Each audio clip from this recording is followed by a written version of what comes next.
May hapon. Maayong hapon. May hapon. God bless. God bless. God bless.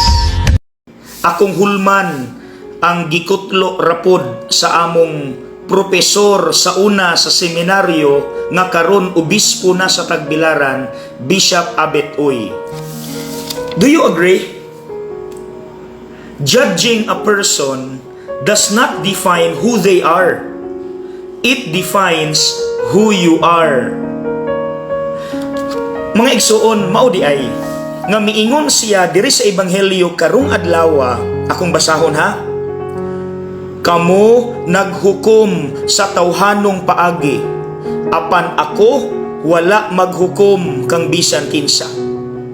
Well, it defines who Jesus is.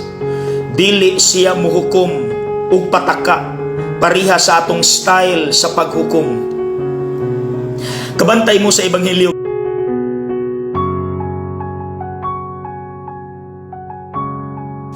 Ang mga Pariseyo gibuhat nila tanang pamaagi aron mapakaulawan ug mapagawas ang batasan sa babae nga nanapaw.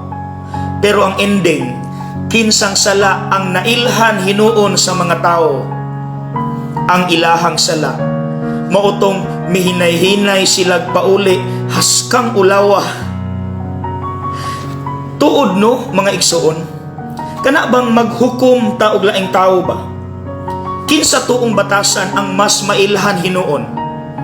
Ang batasan ba sa tao nga imong gi-judge? I don't think so. Kay wala man tay proof.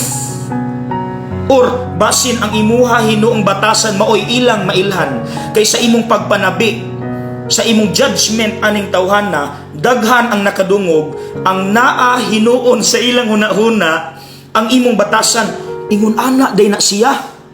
Bati day sa batasan, hinawayon day siya, himantayon day siya. Ang imuha hinuong batasan ang nailhan, tinuod gyud day ni.